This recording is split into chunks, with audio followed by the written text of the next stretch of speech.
Les habla Kirtiop y estas son 100 hallazgos bajo los desiertos que cambiaron nuestra visión del mundo antiguo.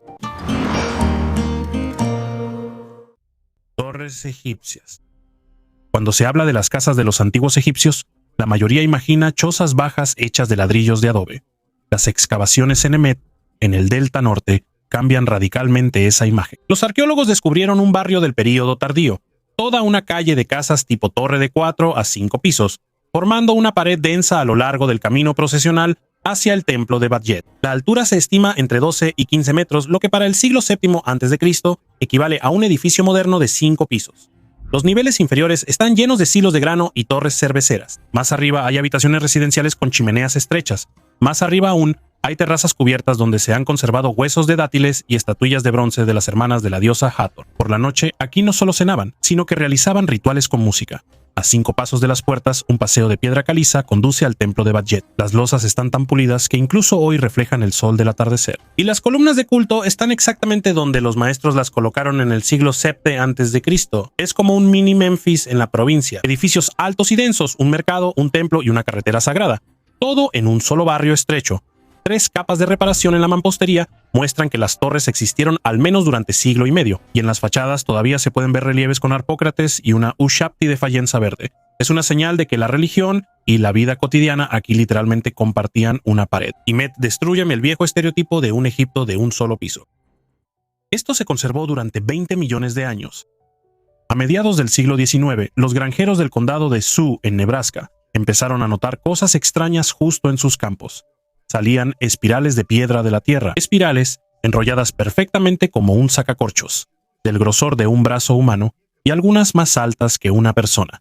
Nadie entendía qué eran ni de dónde habían salido. Y bastante rápido, la gente empezó a llamarlas sacacorchos del diablo, porque simplemente no había una explicación lógica. En 1891, finalmente llegó un científico, el geólogo Erwin Barbour. Estudió las muestras y descubrió que las espirales eran fósiles. Los tubos llenos de arena con paredes fibrosas eran claramente de origen biológico, pero no podía entender de qué exactamente. La primera teoría fue sobre esponjas de agua dulce gigantes. Esta teoría parecía lógica hasta que los geólogos notaron que la roca alrededor de los sacacorchos no se parecía en nada al fondo de un antiguo lago. Se parece más a una estepa seca. Barbour cambió a la teoría de plantas fosilizadas. Pero entonces todos notaron los huesos. Dentro de la espiral había huesos de pequeños roedores, y ni siquiera en el período Cretácico las plantas arrastran roedores hacia su interior. En 1893, 2 científicos de manera independiente llegaron a la misma conclusión: son madrigueras, antiguas madrigueras que se llenaron de arena y se fosilizaron. Barbour no se rendía y decía que la forma era demasiado perfecta para ser la vivienda de algún animalito, que no caban de manera tan perfecta. La disputa finalmente se resolvió gracias a los arañazos en las paredes internas, marcas de garras que alguien dejó cuando la tierra aún estaba blanda y húmeda. En 1905 se identificó al culpable. Resultó ser Paleocaster, un castor antiguo, de un tamaño aproximado al de una marmota, que vivió aquí hace 20 millones de años, con colas cortas, orejas pequeñas y unos dientes frontales increíblemente largos, que crecían rápidamente para no desgastarse por la excavación constante. Este animalito se apoyaba con las patas traseras en el eje central y literalmente se atornillaba en la tierra. De ahí la espiral perfecta. A una profundidad de aproximadamente 1 metro, la madriguera se expandía en cámaras laterales para dormir y criar a las crías, a veces con huecos separados, que los científicos consideran como baños o depósitos para el agua. Y la entrada en espiral protegía de los depredadores. Es fácil meter la pata en una madriguera recta, pero en una en espiral es mucho más difícil. Los paleocástores desaparecieron cuando el clima del planeta se volvió seco y caluroso, y los bosques dieron paso a las llanuras interminables.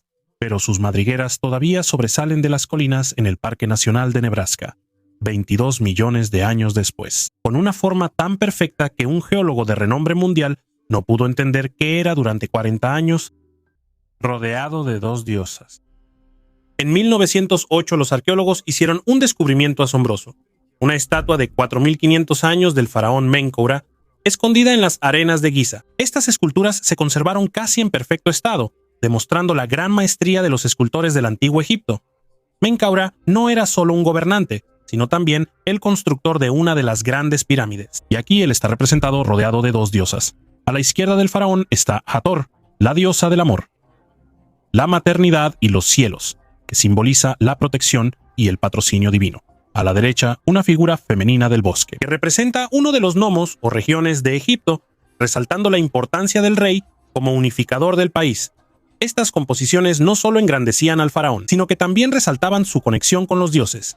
Las esculturas de Menkaura son algunos de los ejemplos más impresionantes del arte del antiguo Egipto. Nos abren una ventana al pasado, permitiéndonos ver cómo los egipcios percibían el poder, la divinidad y la grandeza real. El espejo de Oxfordshire. Hoy en día, el espejo es un objeto común, pero en la antigüedad se consideraba un artefacto mágico. Frente a ustedes hay un espejo celta de bronce, encontrado en Didcot, Inglaterra. Fue creado en el primer siglo antes de nuestra era y es uno de los 18 hallazgos similares que han llegado hasta nuestros días. En la Edad de Hierro, estos objetos eran increíblemente raros y pertenecían solo a unos pocos elegidos, posiblemente sacerdotes o mujeres nobles. ¿Pero para qué se usaba? ¿Para la belleza, rituales o tal vez para comunicarse con otro mundo? En las culturas antiguas, los espejos a menudo se consideraban portales a una realidad sobrenatural, y tal vez este espejo también lo era. También jugó su papel en los rituales chamánicos. Adornado con delicados patrones, este artefacto sigue siendo uno de los hallazgos más enigmáticos de Gran Bretaña. Su verdadero propósito se ha perdido en el tiempo, pero quién sabe, tal vez realmente guardaba algo más que solo un reflejo. El escondite con las insignias reales. Un descubrimiento inesperado en las catacumbas de la Catedral de Vilna sorprendió a los historiadores. Se descubrió una cámara cuidadosamente sellada con insignias funerarias relacionadas con los gobernantes del Gran Ducado de Lituania y de Polonia. Allí encontraron coronas, cetros, cadenas, anillos y placas que pertenecieron al rey Alejandro, a su madre Isabel de Habsburgo y a Bárbara Radziwiłł, esposa de Segismundo Augusto. Estos objetos no se usaban en vida, fueron fabricados especialmente para las ceremonias de entierro. Según informan los investigadores, las insignias fueron descubiertas por primera vez en 1931, pero con el inicio de la Segunda Guerra Mundial, las escondieron más profundamente en las catacumbas y las tapiaron para protegerlas del saqueo. El lugar de este escondite pasó desapercibido para los arqueólogos durante décadas, hasta que en diciembre de 2024 realizaron una inspección detallada de todas las cavidades con un endoscopio, comparando los esquemas de archivo con los nuevos planos de la catedral. Al final lograron encontrar los tesoros. Bárbara Radziwiłł, cuya trágica suerte se volvió legendaria, murió poco después de su coronación, lo que hizo que sus insignias funerarias fueran especialmente significativas para sus contemporáneos. La máscara de Homs.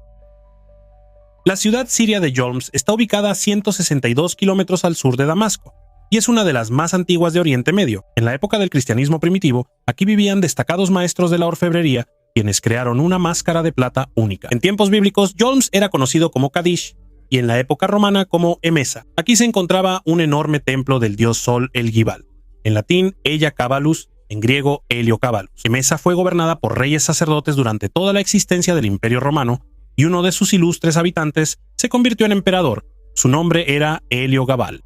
A principios del siglo XX, los arqueólogos desenterraron en Homs los restos de un antiguo templo, donde encontraron una sorprendente obra de los artesanos locales, un casco máscara de guerrero. Su singularidad radica en que la máscara, que cubre completamente el rostro, imita la apariencia de una persona real que vivió. La máscara está hecha de láminas enteras de plata, en las que se dejaron aberturas para los ojos.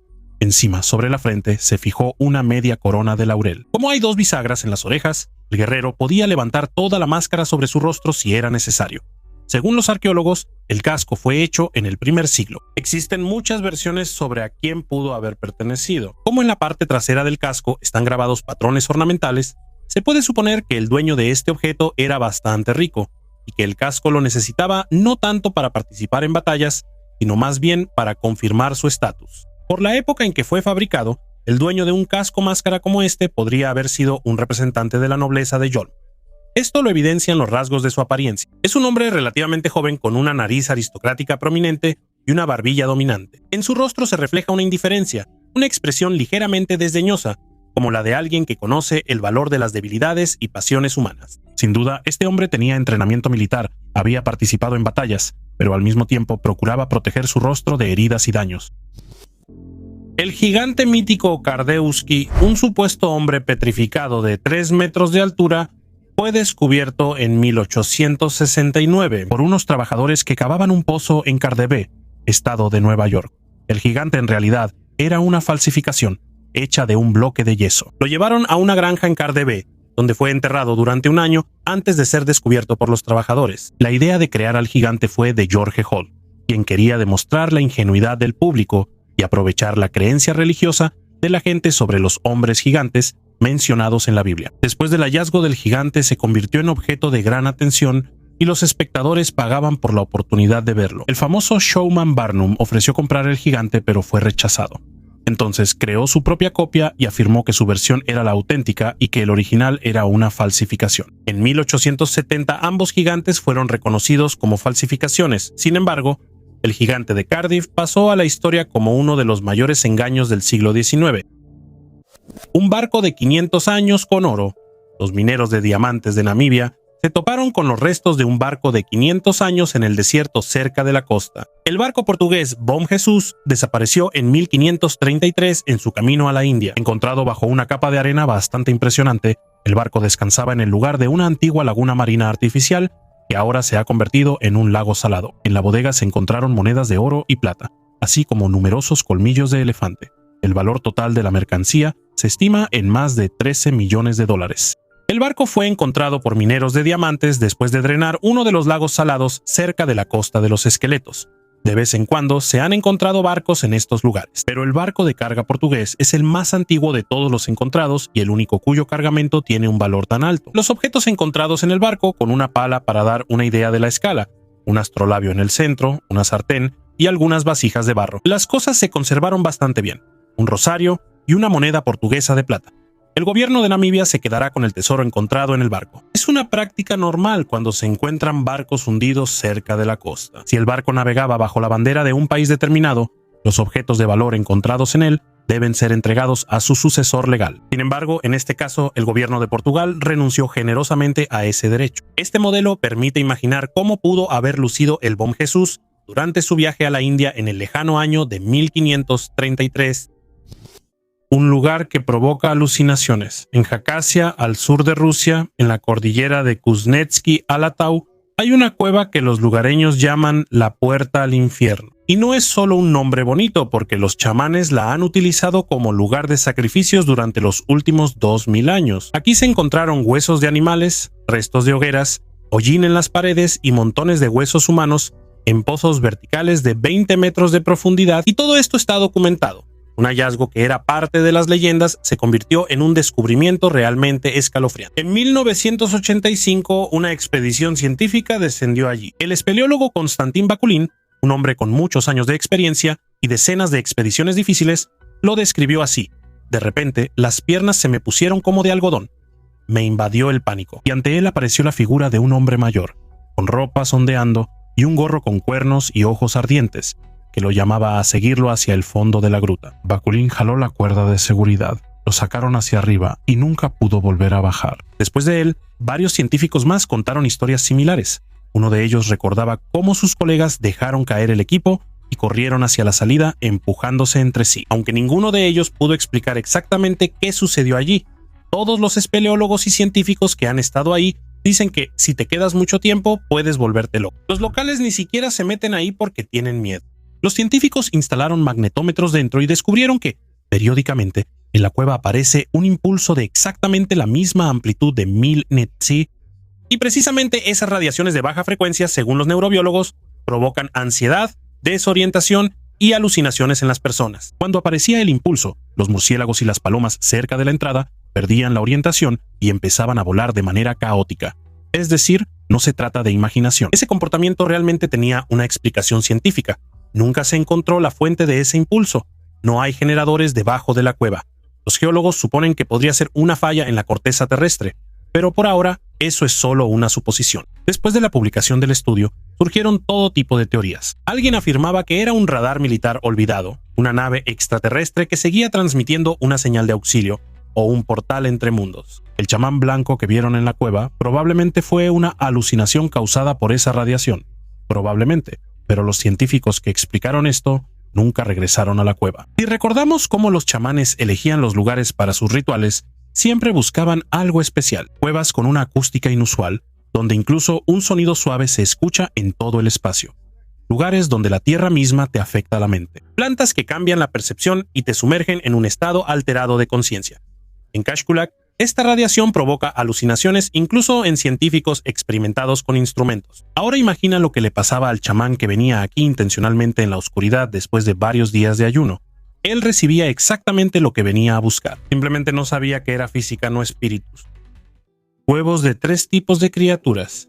En el estado brasileño de São Paulo, ya en 2004 encontraron un lugar muy interesante. Pero las excavaciones serias comenzaron hasta 2021 y esto es lo que encontraron allí. 3 puestas de huevos, con una antigüedad de entre 66 y 105 millones de años, es decir, de la época de los dinosaurios. El primer nido tenía 15 huevos, el segundo 21 y el tercero 47 huevos. 47 huevos en un solo nido. Algo así nunca se había encontrado en ninguna parte del mundo en toda la historia de la paleontología. Los huevos pertenecen a los cocodrilos morfos, un antiguo grupo de reptiles al que pertenecen los antepasados de los cocodrilos modernos. Tienen forma elipsoide y extremos romos. El grosor de la cáscara es de 0.3 a 0.8 milímetros. La alta porosidad indica que los huevos se desarrollaban en un ambiente húmedo y pantanoso. Pero lo más interesante no son los huevos en sí, sino el lugar. Las 3 puestas se encuentran en la misma capa geológica.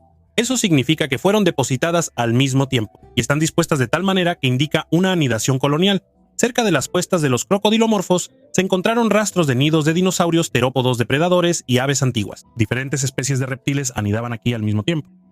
Imagina un pantano hace 100 millones de años. En un solo lugar, literalmente a pocos metros unos de otros, al mismo tiempo ponen huevos reptiles parecidos a los cocodrilos, dinosaurios, carnívoros y las primeras aves. Criaturas completamente diferentes que en otra situación simplemente se habrían comido entre sí, pero aquí cada uno está ocupado con su propio nido y no molesta al vecino. Los científicos todavía no entienden por qué precisamente este lugar atraía a todos juntos. Tal vez era la temperatura especial del suelo, tal vez era otra cosa, pero el hecho es que esto era algo así como una sala de maternidad común para varias especies al mismo tiempo, y este lugar permaneció intacto bajo tierra durante 100 millones de años hasta que finalmente empezaron a excavarlo. La carne del dios pez. En las rocas de Bandigari vive el pueblo Dogon. Cada 60 años celebran el festival Sigi. El ritual principal es sacar la enorme máscara de Nomo. Según las leyendas, Nomo era una criatura anfibia. Una vez llegó volando en un huevo de cobre que retumbaba como una tormenta, cayó en un lago y salió de la cápsula siendo mitad humano, mitad pez. Nomo les mostró a las personas los planos de las estrellas. Ahí se indicaba, cerca de la brillante Sirio, hay otra estrella oscura y muy pesada. Los astrónomos encontraron esta enana blanca, Sirio B, solo en el siglo XIX. Pero los dogones hablaban de ella mucho antes de que existieran los telescopios. Para que su lección no fuera olvidada, Nomo, según el mito, compartió su carne, dio a la gente pedazos de su piel como alimento sagrado. Por eso los dogones todavía llaman a su poder Ñamyanomou, la vida dentro del dios pez.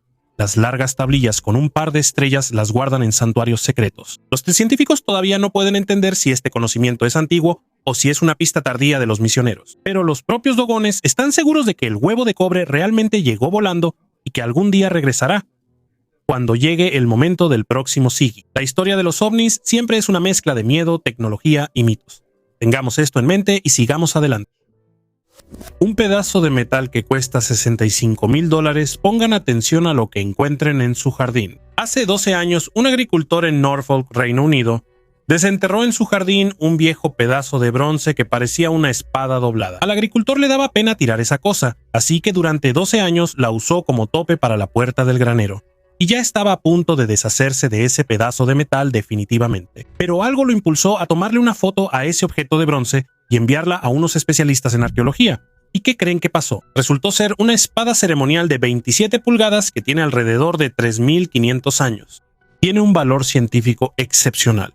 Se usaba para hacer sacrificios a los dioses y luego fue sacrificado él mismo, por eso lo doblaron. Es la 6ª espada de este tipo en toda Europa que ha sobrevivido hasta nuestros días. Al final, el Fondo del Patrimonio Nacional del Reino Unido le compró el pedazo de hierro al agricultor por $65,000 después de un año de negociaciones. Pirámide de la civilización más antigua. La cultura norte chico, también conocida como Caral Supe, es considerada una de las civilizaciones más antiguas y avanzadas de los Andes. Existió hace unos 5.000 años y logró avances significativos en arquitectura, agricultura y organización social. Recientemente los arqueólogos descubrieron una estructura piramidal aproximadamente a 1 kilómetro de la ciudad sagrada de Cara al Supe, en el Valle de Supe, Perú. La estructura es un edificio cuadrangular con una amplia escalera que conduce hacia arriba. Sus muros están decorados con enormes piedras verticales, llamadas huancas, que podrían haber tenido no solo un propósito constructivo, sino también un significado ritual. Además de la pirámide, los investigadores encontraron 12 edificios públicos y ceremoniales ubicados alrededor de la plaza central, que tiene una superficie de casi 39 hectáreas. Esto indica la existencia de un pequeño centro urbano con funciones administrativas y religiosas. En la pirámide se identificaron 3 plataformas, lo que evidencia una compleja tradición arquitectónica de la civilización Caral. En el sitio Chupa Chupatzigaro, los arqueólogos también descubrieron un geoglifo único realizado en el estilo Sechín. Representa un perfil humano y probablemente está relacionado con rituales que reflejan el acceso a los recursos marinos y agrícolas de la región. Las cuevas de Barabar en la India. Las colinas de Barabar son formaciones rocosas que consisten en una acumulación de enormes peñascos. Se dice que la roca que las compone es gneiss, una roca metamórfica relacionada con el granito. 3 de las 4 cuevas están excavadas en una sola roca, orientada de oeste a este. En algún momento, aquí se celebraban grandes ferias anuales a las que acudían miles de peregrinos. La cueva Yaran Chaupar está ubicada en el lado norte de la roca y data aproximadamente del año 244 a.C. Una inscripción en la pared de la entrada dice que fue otorgada a la secta de los Ajíbicas en el año 19 del reinado de Ashoka. La cueva es una sala rectangular de 10.2 metros de largo, 4.2 metros de ancho y 3.2 metros de altos. Al hacer una toma macro del borde, se pueden ver rastros de una herramienta de alta tecnología. Las paredes de la cueva están pulidas. El pulido se realizó con mucho cuidado y gran destreza. Si miras hacia la entrada desde el fondo de la cueva, puedes apreciar la calidad en dos del pulido. Dentro de la cueva está muy oscuro, ya que solo hay una fuente de luz, la entrada. Y en las paredes pulidas del portal, el paisaje circundante se refleja como en un espejo. En el lado sur de la roca hay 2 cuevas, la occidental y la de Sudama. Está dividida en 2 partes, una cámara rectangular y una sala circular. Las paredes, los pisos y el techo están pulidos con gran maestría. En el extremo izquierdo, las cuevas tienen forma de semicírculo con una cúpula.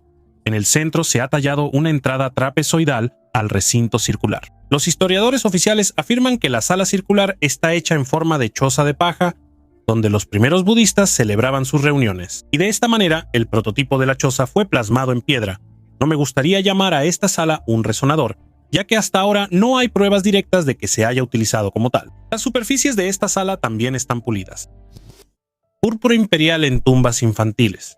Esta es una historia que no planeaba incluir hasta que me di cuenta de cuánto cambia la forma en que pensábamos sobre el Imperio Romano. York, Reino Unido, 2 de mayo de 2025. York es una de las principales ciudades romanas de Britania. Todavía quedan restos de murallas y puertas romanas. Hay muchas excavaciones allí. Los arqueólogos estudian entierros romanos de bebés. Se encuentran regularmente en Britania. Es una tradición bien conocida de esa época. Es un trabajo común. Pero en estos entierros en particular encontraron restos de tela, y cuando analizaron la tela resultó ser púrpura de Tiro. Ese mismo tinte imperial que en el Imperio Romano literalmente valía más que el oro. Una sola capa podía costar una fortuna. Se obtenía de unos moluscos marinos especiales. Y para conseguir suficiente tinte para una sola capa era necesario procesar miles de estos moluscos. La púrpura solo la usaban los emperadores y los aristócratas de más alto rango. Según algunas fuentes, usarla sin permiso era equivalente a traición al Estado. Y aquí está esa púrpura en los lienzos funerarios de un bebé en la ciudad provincial de York.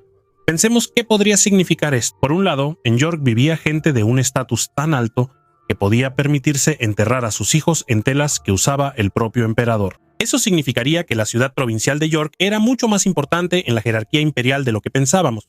Por otro lado, en Roma existía una tradición de la que casi no sabemos nada, una actitud especial hacia los niños fallecidos. ¿Algún tipo de ritual relacionado específicamente con la púrpura imperial? Ninguna de estas versiones encaja con lo que estamos acostumbrados a saber sobre el Imperio Romano. Y eso hace que el hallazgo sea especialmente valioso, porque indica que estamos pasando por alto algo en la historia del Antiguo Egipto. Ahora analicemos qué es la púrpura de Tiro, porque sin esto no se entiende la magnitud del hallazgo.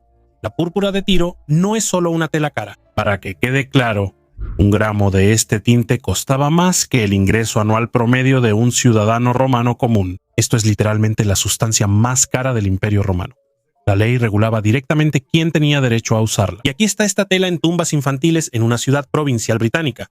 ¿Sabes? Lo que me impresiona de este hallazgo no es tanto la tela en sí, sino que cambia todo lo que sabemos sobre la historia de Roma. 2000 años de estudio, miles de libros, cientos de películas, y luego encuentras púrpura en huesos de niños en York, y te das cuenta de que no entiendes nada. Casas excavadas al revés. Si viajas por la carretera pasando por la aldea tunecina de Matmata, desde afuera casi no verás nada. Tierra plana, arbustos dispersos, unas cuantas construcciones poco llamativas en la superficie, pero basta acercarse a uno de los patios circulares directamente en la tierra y te encuentras sobre un cráter habitado de 80 metros de profundidad. Esta es una casa bereber, solo que no está construida sobre la tierra, está excavada debajo de ella. Los bereberes primero cavan un hoyo circular en la tierra. Ese será el futuro patio interior. Alrededor de su circunferencia excavan habitaciones laterales directamente en las paredes. A veces, varios de estos cráteres se conectan mediante pasillos subterráneos, y todo un barrio queda oculto bajo la superficie de la tierra. Por fuera parece vacío, pero por dentro hay toda una vida. Los bereberes han estado construyendo este tipo de viviendas por más de 1000 años, y la razón es simple. Bajo tierra, la temperatura es estable. En verano, en la superficie hace 40 grados de calor, pero en las habitaciones subterráneas hay entre 18 y 20 grados. No hay aire acondicionado ni facturas de electricidad. La meseta de Matmata se encuentra en el único corredor terrestre entre Libia y Túnez, y por ahí, durante siglos, pasaron ejércitos de conquistadores. Los bereberes primero huían de ellos hacia las montañas, luego bajaban a las llanuras, pero nunca olvidaron la manera de construir casas hacia abajo. Esto no es pobreza ni atraso. Es una idea de ingeniería milenaria que funciona mejor que cualquier aire acondicionado moderno. En 1977 aquí llegó el equipo de filmación de George Lucas. El hotel subterráneo Sid Idris se convirtió en la casa de Luke Skywalker en el planeta Tatooine. Lucas vio en estos patios cráteres exactamente lo que buscaba, un lugar que parece de otro mundo, porque no se parece a ningún otro lugar en la Tierra. Hoy en día los turistas vienen aquí para tomarse fotos con el letrero de la Guerra de las Galaxias, pero los habitantes locales que siguen viviendo en casas subterráneas cercanas no las construyeron por el cine. Sus antepasados excavaron estas viviendas para protegerse del calor y de los invasores hace 1000 años, y siguen viviendo en ellas por la misma razón hoy en día. Y también la mariposa histórica. Imagínate un baño público con una antigüedad de 250 millones de años, noroeste de Argentina. La roca está cubierta de montones fosilizados de antiguos dicinodontes, herbívoros del tamaño de un hipopótamo. Los científicos rompen uno de estos coprolitos, esperando encontrar solo una papilla vegetal, pero bajo el microscopio brillan diminutas escamas iridiscentes, pequeñas placas que hoy cubren las alas de mariposas y polillas. Hay casi un centenar de ellas, y cada una encaja perfectamente en la estructura de los lepidópteros modernos. La capa tiene 247 millones de años. Eso es 46 millones de años más antiguo que todos los fósiles de mariposas conocidos. Eso significa que los primeros voladores nocturnos ya revoloteaban sobre los bosques prehistóricos. En ese entonces, en la Tierra aún no había ni flores ni escarabajos polinizadores. La especie recibirá el nombre de Ampatiri eloisaya, en honor a una joven investigadora que logró describir el hallazgo pero falleció de cáncer. Una pequeña escama cierra una enorme brecha entre los relojes moleculares de la evolución y el registro fósil. Les recuerdo que incluso en las heces se esconden claves para la gran historia. Se desclasificaron artefactos de oro en el Valle de los Reyes de Tubá. Ya en 2019, en el territorio del llamado Valle de los Reyes en Tubá, se descubrieron decenas de antiguas joyas de oro. Sin embargo, los arqueólogos mantuvieron la información sobre los hallazgos en secreto. Los arqueólogos encontraron objetos de oro durante la excavación del túmulo funerario Tunuk I en el Valle de los Reyes. Aquí alguna vez enterraron a nobles escitas. Los hallazgos fueron identificados como patrimonio material de la cultura nómada Kukol. Entre los hallazgos más significativos está el rico ajuar funerario encontrado en la tumba de una mujer que murió entre los 25 y los 30 años. La tumba data del período entre el primer y el cuarto siglo de nuestra era. Encontramos restos de un ataúd de madera y 65 objetos de oro, en particular una espiral única hecha de lámina de oro que se utilizaba para el ritual funerario. Además de las joyas de oro, en el túmulo se encontraron espejos de bronce provenientes de China, así como algunos otros objetos interesantes. Como señaló el jefe de la expedición arqueológica Timur Sadikov, la cultura Kokel dejó tras de sí estructuras especiales de diferentes tipos, por lo que cada nuevo descubrimiento permite llenar ciertos vacíos científicos. La lámpara mágica de Jerusalén. El camino de los peregrinos, o camino escalonado, es la calle principal de Jerusalén en la época del Segundo Templo. Por ella, en el primer siglo de nuestra era, multitudes de turistas religiosos de todos los rincones de Judea se dirigían hacia el monte del templo. Pero en el año 70 los romanos destruyeron tanto el templo como toda Jerusalén junto con él. Los escombros fueron nivelados. La nueva ciudad, Aelia Capitolina, fue construida directamente sobre ellos. Ahora, sobre el camino de los peregrinos ya hay 5 metros de esos escombros, y encima de ellos, como si fuera un techo, están los barrios árabes. Pero los arqueólogos israelíes excavaron un túnel hasta la calle antigua y en los últimos 10 años ya han avanzado 200 metros por ella. Eso es un tercio de los 600 metros de longitud total que se supone que tiene. A principios de mayo de 2021, en estas galerías subterráneas encontraron una pequeña lámpara de aceite, un rostro grotesco y barbudo hecho de bronce, o más bien, la mitad izquierda del rostro. La lámpara fue fabricada a principios del siglo II. Según suponen los investigadores, fue entonces cuando la enterraron durante algún tipo de ritual en la base de una casa maciza, construida sobre el camino de los peregrinos después de la destrucción de Jerusalén. En 2012, durante las excavaciones en el Aquincum romano, en la actual Budapest, en la parte inferior de un edificio, el arqueólogo Gábor Lázany descubrió una sorprendente lámpara de bronce en forma de máscara teatral romana, su parte derecha. Las mitades de la máscara de Jerusalén y Budapest son idénticas en tamaño. La húngara tiene una ranura de unión, mientras que la israelí tiene una protuberancia de forma similar. Y es muy difícil fabricar dos objetos tan exactamente en diferentes lugares. Es muy probable que estas mitades de la máscara hayan sido creadas en el mismo taller, o incluso que sean dos partes de la misma lámpara. ¿Y qué? Pues eso es todo. En general, los arqueólogos ahora están ideando dolorosamente una manera de unir las dos mitades para estudiarlas en medio de la pandemia y otra guerra israelí-palestina. Lo encontrarán, no tengo dudas. Se escribirán decenas de artículos, tal vez incluso un libro y un par de tesis doctorales, pero nadie podrá decir con certeza qué historia está oculta detrás de estas mitades de bronce, ni ahora ni nunca. No existen tales tecnologías. Tal vez sea el símbolo de una corporación constructora de Aquincum, que estaba construyendo un edificio administrativo en Aelia Capitolini por encargo del gobierno. Tal vez sea la contraseña de una red de espías que operaba en todo el territorio del Imperio Romano, o quizás sea una marca de una sociedad secreta de descendientes de extraterrestres. Es muy posible, pero no lo sabremos.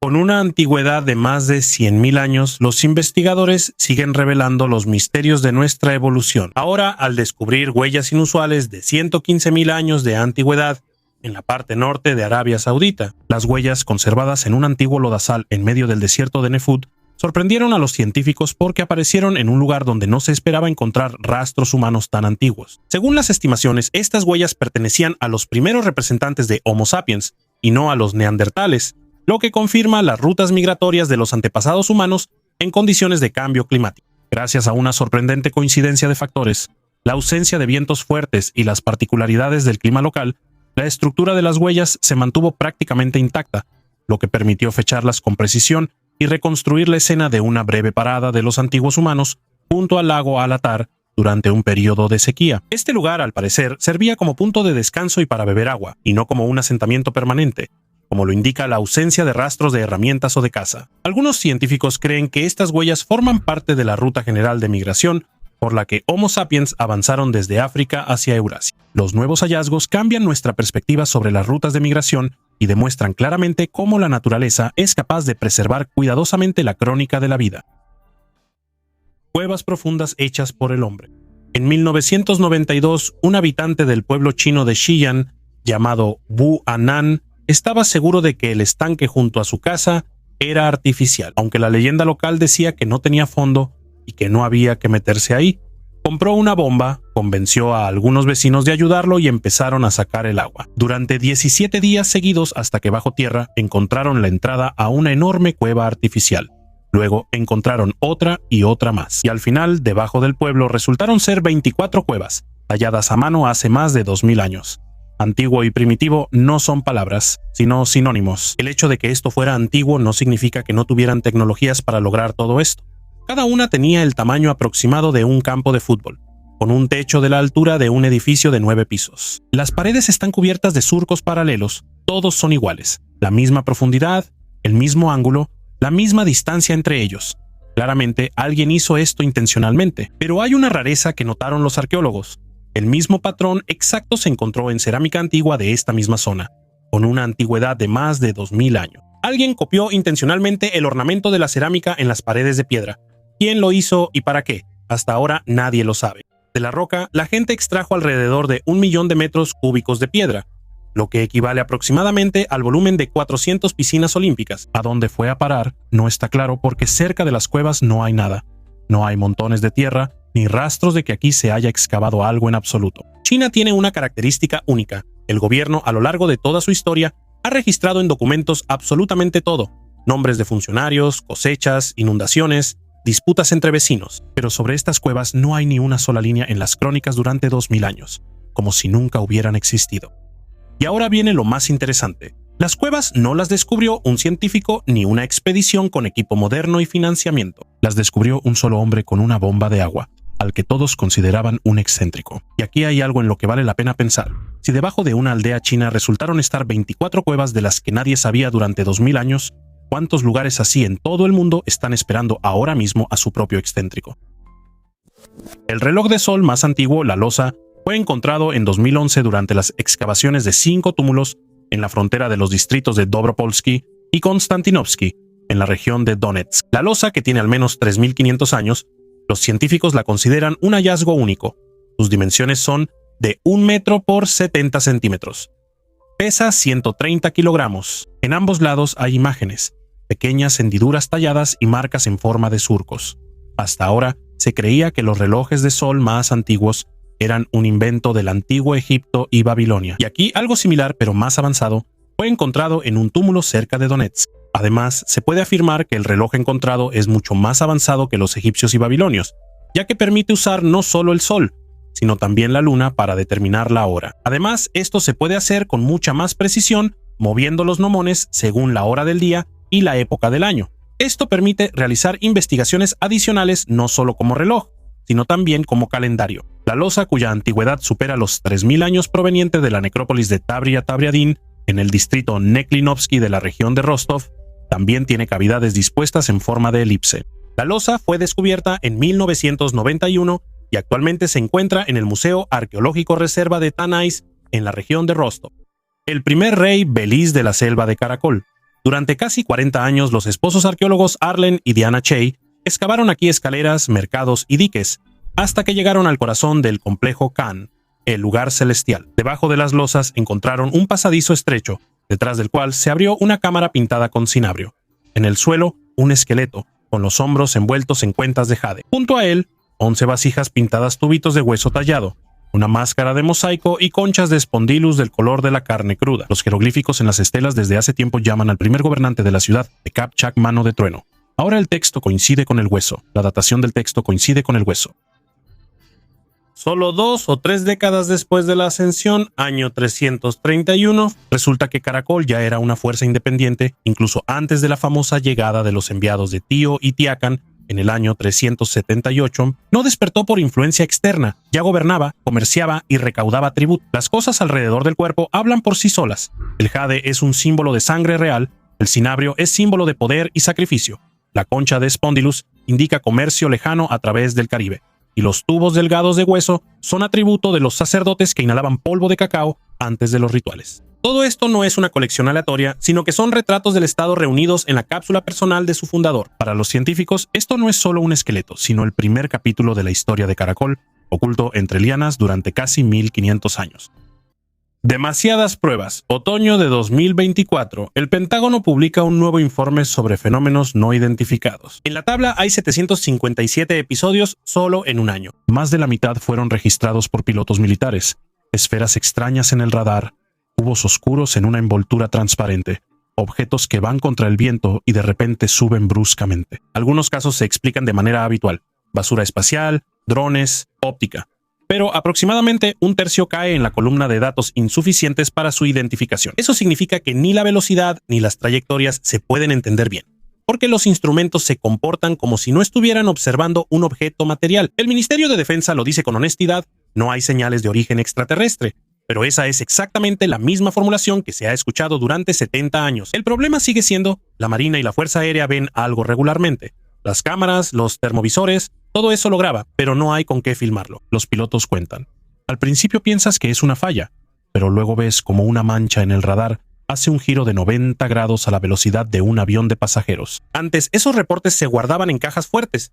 Ahora los publican en informes abiertos, solo cambian los apellidos. Y sale una aritmética extraña. Mientras más precisos se vuelven los sensores, más seguido detectan cosas para las que no tenemos nombre. Parece que el cielo solo guarda silencio cuando no lo observamos demasiado de cerca. Otra vez la misma receta: miedo, tecnología, mito. Lo vemos tanto bajo la pirámide como en el radar del Pentágono. Arroz ritual. En la cueva norteña de Retidian, los arqueólogos encontraron en la cerámica huellas de cáscaras de arroz que tienen al menos 3.500 años. Las únicas huellas son una finísima película de almidón y fitolito, pero eso es suficiente para confirmar que los colonos llegaron a Guam llevando arroz a través de 2.300 kilómetros de océano abierto. No se encontraron campos, terrazas ni hoces, lo que significa que el grano no se guardaba para la comida, sino para rituales. Tal vez una vez al año, para recordarles a los espíritus de sus antepasados su lejano hogar en Taiwán. En manos de los isleños, el arroz se transformó de un alimento cotidiano en un símbolo de origen, y es por eso que las diminutas huellas en la cerámica resultaron ser más importantes que todo un cementerio de arpones de hueso. Tiwanaku, artefactos misteriosos. Desafortunadamente, antes de que los arqueólogos llegaran a las pirámides, casi fueron destruidas por saqueadores. Muchas piedras de la pirámide fueron saqueadas para la construcción de casas y iglesias locales. Hoy en día, en la ladera occidental de Akapana se conservan escalones que conducen a la cima. A los lados de los escalones están talladas varias figuras. Investigaciones recientes han demostrado que esta pirámide es en esencia un montículo artificial de tierra que fue revestido con bloques de piedra. Al sur, cerca de Tiahuanaco, se encuentra otro complejo megalítico llamado Pumapunku, que consiste en un montículo de tierra rectangular en terrazas con enormes bloques monolíticos de piedra. En particular, en Pumapunku se encontró el bloque de piedra más grande de Tiahuanaco, que pesa más de 131 toneladas. En el periodo comprendido entre el año 300 a.C. y el año 300 después de Cristo, Tiahuanaco fue el centro cultural y religioso del poderoso imperio homónimo, al que se realizaban peregrinaciones. Sin embargo, la ciudad en sí es mucho más antigua. Basándose en los métodos arqueológicos de Artur Poznański, originalmente se estimó que Tiahuanaco tenía una antigüedad de 18.000 años, pero los arqueólogos modernos del siglo XXI tienden a pensar que no es tan antiguo. Hoy en día, en Tiahuanaco se han excavado muchas estructuras, incluyendo el Templo de las Cabezas de Piedra, el Templo Kala Kalasaya, la Puerta del Sol y la Puerta de la Luna. Probablemente la estructura más destacada en Tiahuanaco es la pirámide Akapana, cuya altura es de 16,5 metros. Su longitud es de 257 metros y su ancho es de 197 metros. En la cima de esta pirámide se construyó una piscina en forma de cruz, y en sus entrañas se esconde la complejidad de todos los canales en zigzag, pavimentados con piedra. El propósito de estos canales, así como el de la propia pirámide, es desconocido. Los Apalaches fantasmales son una cadena montañosa que es más antigua que los anillos de Saturno, e incluso que la capa de ozono. Sus rocas se formaron hace 1.200 millones de años, cuando los continentes aún eran uno solo. Este antiguo paisaje ha dado origen a muchas leyendas, convirtiendo a las montañas en uno de los rincones más misteriosos de la Tierra. Entre los densos bosques y profundas gargantas, los habitantes locales han contado durante siglos historias sobre criaturas misteriosas: el hombre polilla, en el año, en Boroñé, Ampuse, en Boroñé Pérez Mieszke y los monstruos de Flatwoods. Por eso, hoy en día las redes sociales están llenas de discusiones sobre fenómenos místicos en los Apalaches. Los científicos creen que la topografía única de la región contribuyó a la formación de un ecosistema rico. Los antiguos bosques y pantanos, ocultos de la civilización, se han conservado. En ellos se mantiene una atmósfera de pureza original. Los folcloristas señalan que en este paisaje es fácil sentir la presencia de algo antiguo y poderoso. Los mitos sobre criaturas misteriosas no solo asustan, sino que también sirven como advertencia. Como antes, los relatos ayudan a las personas a ser más cautelosas con la naturaleza salvaje. Tal vez, en estas leyendas se esconde algo más: la memoria de una época en la que el ser humano apenas comenzaba a comprender el mundo. 3 artefactos sorprendentes. Los arqueólogos hicieron un descubrimiento que podría cambiar la percepción de la historia del antiguo Egipto. Recientemente se encontró la tumba perdida del faraón Tutmosis, segundo un acontecimiento comparable al hallazgo de la tumba de Tutankamón en 1922. Sin embargo, a diferencia de la famosa tumba del Niño de Oro, la tumba de Tutmosis II resultó estar gravemente dañada. Después de la muerte del faraón, la cámara se inundó y la mayor parte de las reliquias probablemente fue trasladada a otro lugar. Uno de los artefactos clave son fragmentos de vasijas de alabastro decoradas con el nombre de Tutmosis II. Estas vasijas, hechas en forma de pato, Se usaban en rituales y eran prueba del alto estatus de su propietario. La inscripción en ellas ayudó a confirmar que la tumba realmente pertenecía a este faraón. Otro hallazgo importante son los fragmentos de pintura que cayeron del techo y las paredes. Los investigadores descubrieron que el techo alguna vez estuvo pintado de azul y cubierto de estrellas, mientras que las paredes estaban decoradas con textos del libro de Amduat, un texto del antiguo Egipto que narra el viaje del dios Sol Ra por el inframundo. Imágenes similares solo se encontraban en las tumbas de los faraones y de los nobles allegados. Otro artefacto encontrado es una vara de madera, que pudo haber sido parte de una lanza o de un abanico ceremonial utilizado para abanicar al faraón. En el mango se conservó una inscripción con el título del rey, lo que se convirtió en otra prueba de que la tumba pertenecía a Tutmosis II. El artefacto masónico más antiguo. Esta escuadra de latón es uno de los artefactos masónicos más antiguos del mundo. Fue encontrado en 1830 bajo los cimientos del puente Bala en la ciudad irlandesa de Limerick. Está fechado en el año 1507, lo que lo convierte en un testimonio importante de la masonería temprana. En un lado están grabadas las palabras: "Me esforzaré por vivir con amor y cuidado", y en el otro: "según el nivel y la escuadra". Estas frases se relacionan con los principios clave de la masonería: honestidad, justicia y hermandad. La escuadra y el nivel son símbolos tradicionales de los masones, asociados con la rectitud de las acciones y la igualdad de las personas. Cómo este objeto terminó bajo el puente es un misterio. Es posible que haya sido colocado como una piedra simbólica de la suerte durante la construcción. En cualquier caso, es un artefacto raro que da una idea del surgimiento de las tradiciones masónicas ya a principios del siglo XVI. La mítica mina de oro.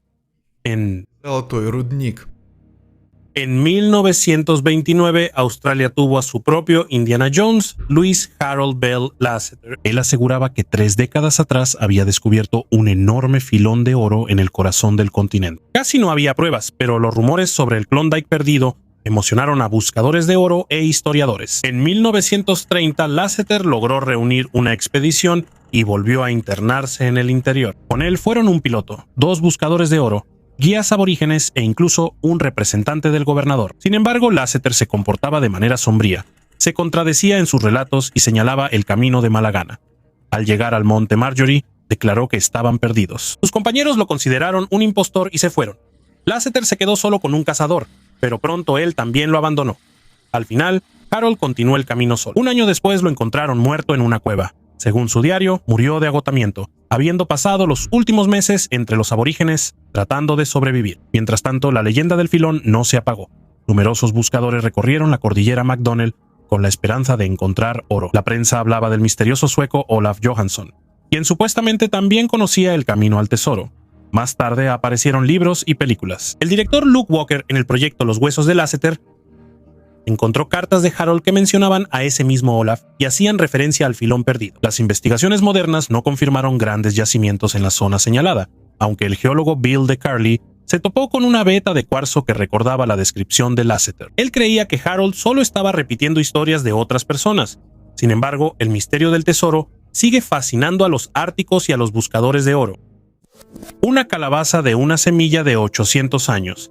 Las excavaciones arqueológicas en la reserva de la nación Menominee, en el estado estadounidense de Wisconsin, llevaron a resultados inesperados. Durante la investigación del área, se encontró un pequeño recipiente de arcilla que contenía semillas de calabaza. Se creía que esta variedad de calabaza estaba extinta desde hace mucho tiempo. Después del análisis, resultó que las semillas tenían alrededor de 800 años y que todavía podían producir una cosecha. La nueva especie fue nombrada Geteosocomi, que literalmente se traduce como gran calabacín viejo. Un grupo de estudiantes canadienses realizó un experimento exitoso cultivando calabazas a partir de semillas de 800 años. Pueden ver el resultado ustedes mismos. Los estudiantes pusieron mucho esfuerzo y ahora están cosechando los frutos de su trabajo. Admitan que no todos los días los arqueólogos tienen la oportunidad de probar lo que han desenterrado. Refrigerador gigante. Después de ver esto, cualquier espectador estará seguro de que aquí la propia naturaleza se venga del daño causado por los humanos.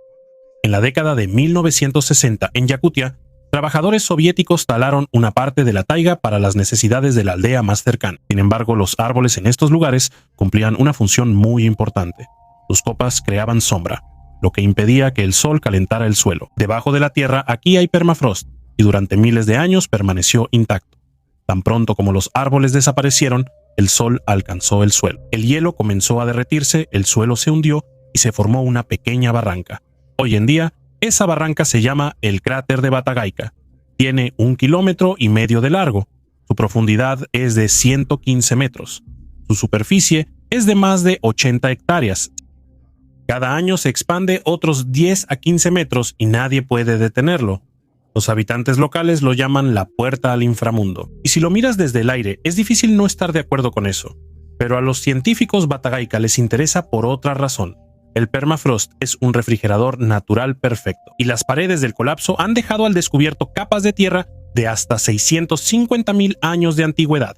De estas paredes, literalmente se están descongelando animales que vivieron aquí durante la era glacial. En 2018 sacaron un potrillo de un caballo fósil de 42,000 años de antigüedad, con su pelaje marrón oscuro conservado, cola, crin y órganos internos. El animal parecía como si se hubiera quedado dormido hace muy poco. En 2024 Vatagaika les regaló a los científicos el cuerpo de un mamut bebé de 1 año con la misma conservación increíble. Pero esta historia también tiene otra cara. La tierra congelada no solo conservaba animales, también almacenaba carbono, que se había acumulado allí durante cientos de miles de años. Ahora se está descongelando y liberando a la atmósfera en forma de metano y dióxido de carbono. Solo de Vatagaika, durante todo el tiempo de su existencia, se han liberado más de 150,000 toneladas de carbono, y en todo el Ártico hay miles de lugares como este. Todos se están derritiendo, y cada uno de ellos libera gases que aceleran ese mismo calentamiento que los derritió. Los climatólogos llaman a esto un ciclo de retroalimentación. La historia del gigantesco refrigerador Vatagaika comenzó cuando alguien taló algunos árboles. 70 años después, el agujero del tamaño de una pequeña ciudad sigue creciendo, y los científicos aún no saben dónde se detendrá. Un dios desconocido del antiguo Egipto. Aquí tienes un nombre que probablemente no has escuchado. Pelusio, una ciudad egipcia antigua en la frontera oriental del delta del Nilo, la primera línea de defensa de Egipto contra una invasión del este, y al mismo tiempo una gran ciudad portuaria por la que pasaban todos, persas, griegos, romanos y árabes. Quien controlaba Pelusio, controlaba la entrada a Egipto. Hoy en día este lugar se llama Tel el Farama, y los arqueólogos egipcios han estado excavando aquí durante 6 años. Recientemente encontraron un templo circular con una enorme piscina en el centro. Tiene 35 metros de diámetro, más o menos como la mitad de un campo de fútbol. La piscina estaba conectada por un canal con uno de los brazos del Nilo, y el agua llegaba sola, turbia y rica en limo. Alrededor de la piscina había toda una red de canales y depósitos para controlar el flujo de agua. Y justo en el centro había una plataforma cuadrada, sobre la cual probablemente se alzaba una gran estatua de una deidad. ¿A quién estaba dedicado este templo? Al dios llamado Pelusio, tan poco conocido que la mayoría de los historiadores nunca han oído hablar de él. Su nombre, supuestamente, proviene de la palabra griega pelos, que significa barro, arcilla, limo. Es decir, es el dios del limo del Nilo, un símbolo de fertilidad y renovación. Cada año el Nilo se desbordaba y dejaba en las orillas una capa de limo fértil, sin la cual Egipto simplemente no habría sobrevivido, y a este dios le construyeron un templo circular con una piscina viva, que respiraba junto con el río. La arquitectura del templo muestra huellas de varias culturas a la vez: la disposición egipcia, las proporciones griegas, los detalles romanos, lo cual es bastante esperado para una ciudad en el cruce de civilizaciones. El templo se utilizó desde el siglo II a.C. hasta el siglo VI después de Cristo, casi 800 años, sobreviviendo al cambio de los Ptolomeos a Roma y de Roma a Bizancio. Lo encontraron con la ayuda de un satélite y equipo especial que escanea la Tierra como un rayo X y muestra lo que hay dentro, sin necesidad de excavar. El escaneo mostró un gran edificio a varios metros de profundidad. Luego hicieron una pequeña excavación de prueba y vieron paredes de ladrillo, amuletos con imágenes de dioses egipcios y un escarabajo con el nombre del faraón Tutmosis III, quien vivió 1000 años antes de la construcción de este templo, pero fue venerado como santo durante mucho tiempo después de su muerte. Durante casi 800 años esta piscina se llenó de agua del Nilo. La gente venía aquí a rezar, traía amuletos y ofrendas, y luego todo fue cubierto por la arena y permaneció así durante 1500 años más, hasta que un satélite lo observó desde arriba. La segunda esfinge de Giza, el extremo oriental de la meseta. Todos conocen al guardián de piedra de la pirámide de Kefren, pero en los textos antiguos, el egiptólogo Bassam Ash-Sham encontró una extraña dualidad: la esfinge padre del miedo y la esfinge madre del miedo. Y esto es lo que se revela. Entre las patas delanteras de la actual esfinge se encuentra la estela de Tutmosis IV. En ella hay 2 criaturas, no una sola. Una tablilla de arcilla encontrada cerca cuenta sobre una estatua que fue alcanzada por un rayo y le rompió la cabeza. El rayo golpeó la corona de metal. El rayo atrae al metal. Durante recientes estudios con georradar, los geofísicos de la Universidad del Cairo examinaron la duna al sur de la actual Esfinge. A una profundidad de unos 4 metros, los instrumentos detectaron un contorno denso y alargado de casi 60 metros de longitud, que corresponde al tamaño del cuerpo del monumento sobreviviente sin cabeza. La firma es diferente a las formaciones habituales de piedra caliza, lo que indica que se trata de un objeto hecho por el hombre. Hay varias razones por las que el hallazgo no ha sido excavado. En primer lugar, existe el riesgo de que la arena se derrumbe y aparezcan grietas en las paredes de los templos vecinos. En segundo lugar, las autoridades oficiales temen la controversia sobre el cambio en la apariencia general de la meseta. Por ahora, la excavación está prohibida. La potencial esfinge madre permanece bajo la arena, pero el complejo en realidad conserva la mitad de la composición ideada por sus creadores. 2 esfinges fueron talladas en una sola roca hace unos 10.000 años cuando el clima del Sahara era húmedo. Más tarde, una perdió la cabeza por el impacto de un rayo. La estatua destruida fue cubierta con arena. Los sacerdotes supersticiosos no se atrevieron a restaurar ese mal presagio. 1000 años después, el cuarto faraón desenterró y restauró al padre del miedo que sobrevivió, pero guardó silencio sobre el segundo. Desde entonces, solo vemos la mitad de la idea original, y mientras una forma misteriosa yace bajo la arena, la historia de Giza permanece incompleta, como una página faltante del gran libro. El rover Curiosity avanza por el lecho de un antiguo cauce en el cañón Jedis Valles. Las piedras son solo piedras, nada especial. Una de las rocas se rompe bajo la rueda de la máquina de casi 1000 kilos, y en su interior brilla una luz amarilla pura. No es polvo, no es sal, es azufre elemental en cristales. Nunca antes se había encontrado algo así en Marte. El azufre solo se conocía en forma de sulfatos que se forman al contacto con el agua, pero el azufre puro aparece bajo condiciones especiales, casi como en casa, como si alguien hubiera exprimido cuidadosamente todo lo innecesario de la roca. Para la ciencia, esto es un regalo en 2 sentidos. Primero, el azufre es una parte importante de la cadena de aminoácidos. Sin él, no hay proteínas en la Tierra. En segundo lugar, el simple hecho de su existencia rompe los modelos anteriores de la geología marciana. Ahora, la zona donde se encuentran estas piedras se convierte en un punto prioritario. Hay que perforar, observar y construir nuevos escenarios climáticos. Un juego de mesa medieval. Las excavaciones a gran escala en el castillo de Vyborg, cerca de San Petersburgo, se llevan a cabo desde julio de este año. Ya se han encontrado varios artefactos y una habitación secreta a una profundidad de 4 metros, una casa secreta de la cual podría haber un pasadizo subterráneo hacia la ciudad. Y aquí hay un nuevo hallazgo interesante. Un ladrillo medieval en el que está marcado un tablero para un juego de mesa lógico, similar a las damas o el Go. Los científicos creen que este ladrillo rayado no es otra cosa que un tablero para el juego molino, que llegó a Europa desde Asia Central en los siglos 9 y 10. El equivalente inglés de este juego es Nine Man's Morris. Es algo así como una estrategia militar en la que 2 jugadores luchan con fichas que representan guerreros. En el juego se usan 9 fichas negras y 9 blancas. El objetivo es colocar 3 fichas del mismo color en línea. La primera mención de la fortaleza de Vyborg data del año 1293. En los registros de mediados del siglo XVI se habla de una habitación secreta con una escalera, es decir, de un pasadizo oculto del castillo a la ciudad. Recientemente los arqueólogos descubrieron esta habitación secreta, una casa oculta que permaneció intacta durante varios cientos de años. Se han asignado 1.8 mil millones de rublos para las excavaciones y la restauración del castillo de Vyborg.